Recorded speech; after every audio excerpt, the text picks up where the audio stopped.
விநாயகர் வந்து யோகக் கடவுள் அப்படின்னு பேர். விநாயகருக்கு ஒரு பெயர் யோகக் கடவுள் அப்படின்னு பேர்.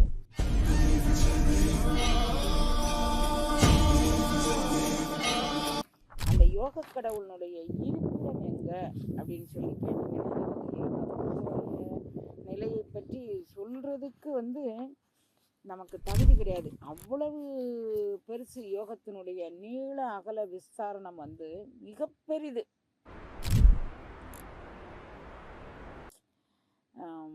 அந்த அந்த யோகம்னா என்ன அப்படின்னு நம்ம புரிஞ்சுக்கிட்டோம்னா அதனுடைய விஸ்தாரம் தெரியும்.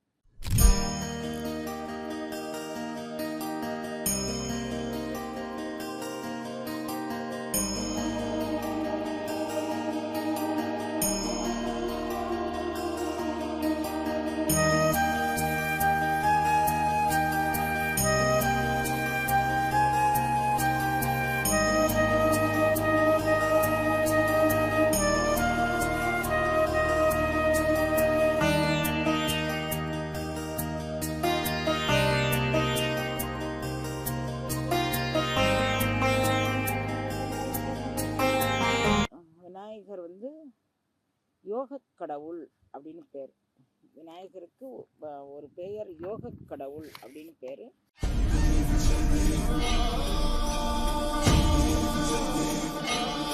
அந்த யோகக் கடவுளுடைய இருப்பிடம் எங்க அப்படின்னு சொல்லி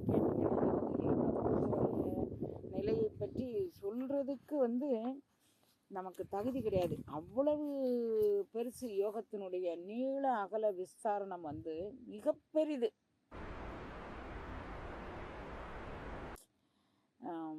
அந்த அந்த யோகம்னா என்ன அப்படின்னு நம்ம புரிஞ்சுக்கிட்டோம்னா அதனுடைய விஸ்தாரம் தெரியும்.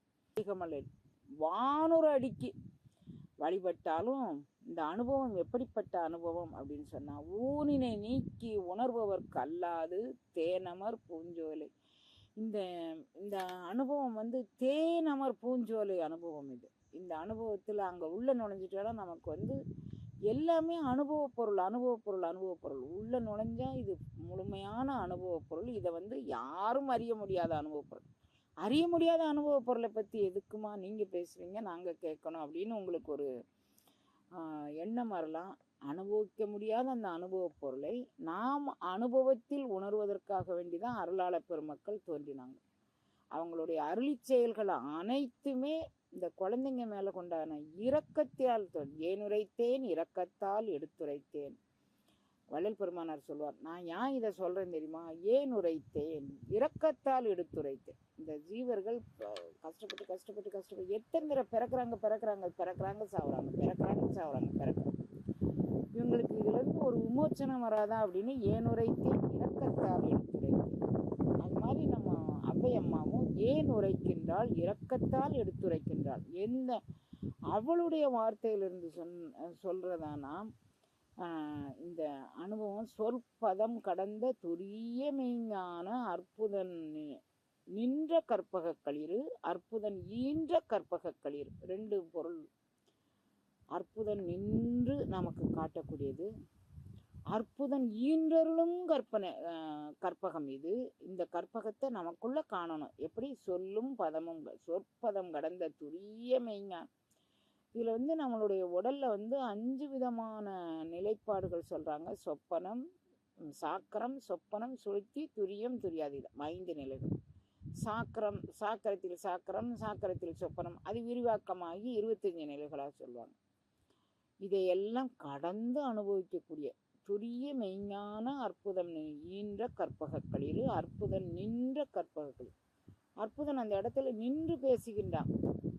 இதெல்லாம் நம்ம கையில எடுத்து இந்த அருள் நிலை அனுபவங்களை சாதாரணமாக வைணவத்துல ஒரு இதுவே, அதாவது திருவாய்மொழிக்கு விளக்கம் சொல்றாங்க ஒருத்தங்க, கேட்குறாங்க ஒருத்தங்க அப்படின்னு சொன்னா, திருவாய்மொழிக்கு விளக்கம் சொல்ற ஒரு ஆளும் திருவாய்மொழிக்கு விளக்கம் கேட்கறதுக்கு ஒரு ஆள் இருந்துதான் அவங்க கதை சொல்லுவாங்க. அதுல அது சதஸ், அதாவது பல பேர் கூடிய சதஸில் அது சொல்லக்கூடியது இல்லை. ஒரு அன்பர் எதிரால் உட்கார்ந்தோம், ஒரு அன்பர் கேட்கணும். ஒரு 10 பேர் திருவாய்மொழிக்கு நாங்கள் உரை காண விரும்புகிறோம் உங்கள் மூலமாக அப்படின்னு சொன்னால், இவங்களுக்கு சொல்லி முடிக்கிற நேரம், அவங்களுக்கு சொல்லி முடிக்கிற நேரம் அவங்களுக்கு தனித்தனியாக வச்சுக்குவாங்களாம். 4 காது தான் அந்த இடத்துல இருந்து கேட்கணுமா. ஏன் அப்படின்னு சொன்னால், அது அவ்வளவு பவித்திரமானது, அவ்வளவு உணர்வு பூர்வமானது. அதை அனுபவிக்க அனுபவிக்க நீராளமாய் நின்றான். அதாவது உண்ணும் சோறும் பருகும் நீரும் தின்னும் வெற்றிலையும் எல்லாமாக அவன் நிற்கிறான். நீராளமாய் நின்றான். நீராய் உருக்கிய நாருயிராய் நின்ற ஒரு அனுபவ நிலை அது. அந்த அனுபவ நிலையை நாம் எல்லாரும் காணும்படியாக அப்படி சொல்லக்கூடாது அப்படின்னு அவங்க சம்பிரதாயம். வைணவர்கள் அதை இன்றும் வரை கடைப்பிடிச்சு வராங்க. நமக்கு அங்கே இந்த தலை வச்சு பார்க்கறதுக்கு கூட நமக்கு தகுதி இருக்கா அப்படின்னு நான் பல முறை யோசிப்பேன். அவங்களுடைய சரணாகதியும் அவங்களுடைய உணர்வு பெறும் நிலைகளையும் பற்றி நான் பல முறை யோசிப்பேன். உணர்வுடையோர் மதிக்கின்ற மாணிக்க மாதுளம்போது மலர்க்கமல். உணர்வு பெறணும். அதுதான் நாம் நம்மளுடைய வாழ்க்கையின் லட்சியம். இறை உணர்வை பெறுதல். அதை இறை உணர்வை இறைவன் கொடுத்துருவான். தக்க வைத்து கொள்ள முடியாத அளவுக்கு அது போவதும் வருவதுமாக அந்த அனுபவம் இருக்கும். அதனால் அந்த அனுபவத்தை நிரந்தரமாய் அருளு அப்படின்னு சொல்லி எல்லா அருளாள பெருமக்களும் கேட்டிருக்கிறாங்க. ஆழ்வார்கள், நாயன்மார்கள், அப்புறம் தாய்மான சுவாமிகள், அபிராமி பட்டர், எல்லா அருளாளரும் கேட்டிருக்கிறாங்க. அப்படி நிரந்தரமாக அருளுவதற்கு என்ன வேண்டும் அப்படின்னா, தொண்டரோடு கூட்டு கண்டாய். இது அம்மாவுடைய வார்த்தை. தொண்டரோடு கூட்டு கண்டாய். அந்த தொண்டர்கள்ட்ட மீண்டும் மீண்டும் சொல்லி சொல்லி பண்ணி பண்ணி நினைந்து நினைந்து வனைந்து வனைந்து. எதுக்கு ரெண்டு ரெண்டு தடவை எல்லாம் சொல்கிறாங்கன்னா, சொல்லிகிட்டே இருக்கணும். அப்போ தான் அந்த உணர்வு நிலைப்படும். இல்லாட்டி நம்மளை இழுக்கிறதுக்கு ஏகப்பட்ட மாயைகள் இருக்குது. அது உலகியலுக்கு இழுத்துட்டு வர்றதுக்கு. யாரை பார்த்தானாலும், யார்கிட்ட பேசினானாலும், யாரை பற்றி சிந்தித்தானாலும் அது நமக்கு உலகியலுக்கு இழுத்துட்டு வரக்கூடிய தடமாகத்தான் அது இருக்குது. ஏன்னா மாயை அவ்வளோ வலிமையானது. அதனால தான் இந்த அருளாள பெருமக்கள் நீங்கள் சரியை, கிரியை, யோகம், ஞானம் இதில் எதிலாவது ஒன்றில் நின்று நீங்கள் இறைவன் அடைங்க. சரியையில் சரியை, சரியையில் கிரியை, சரியையில் யோகம், சரியையில் எதிலையாவது ஒன்றில் நின்று நீங்கள் ஞானத்தை அடைங்க அப்படி நம்ம அருளாள பெருமக்கள் சொல்லியிருக்கிறாங்க. அப்படி சொன்னவங்க என்ன செய்கிறாங்க அப்படின்னா, நீங்கள் என்ன பண்ணணும், எப்படி இருக்கணும் அப்படின்னு சொன்னால், நீங்கள் ஏன் தொண்டரோடு கூட்டு கண்டாய், தொண்டரோடு கூட்டு கண்டாய் அப்படின்னு சொல்லியிருக்காங்க அப்படின்னு கேட்டால், உண்ணும் வாயும் உடலும் உயிருமாய் கண்ணும் மாயோக கடவுள் இருப்பது மண்ணும் நீர் அனல் காலோடு வானுமாய் விண்ணுமின்றி வெடியானோர் மேனிய. இறைவன் இருக்க இடத்தை எங்கேயோ போய் தேடாதீங்க. அகண்ட விஸ்வம் அவன். மண்ணாதி பூதமோடு விண்ணாதி அண்டம் அவன். அப்படிப்பட்டவனை நீங்கள் மண்ணாதி பூதமோடு விண்ணாதி அண்டமாக நிற்கக்கூடியவனை எப்படி நீங்கள் போய் தேடி எல்லாம் வான்வெளி எல்லாம் நிரம்பி நிற்கக்கூடியவன் உங்கள் கண்ணுக்குள்ளே அது அடங்குமா? அந்த கண்ணுக்குள்ளே அடங்குற அந்த இறைவனை நம்ம கண்ணுக்குள்ளே பெற்றுக்கொள்ளக்கூடிய அனுபவத்தை அவர் சொல்கிறார் பாருங்க.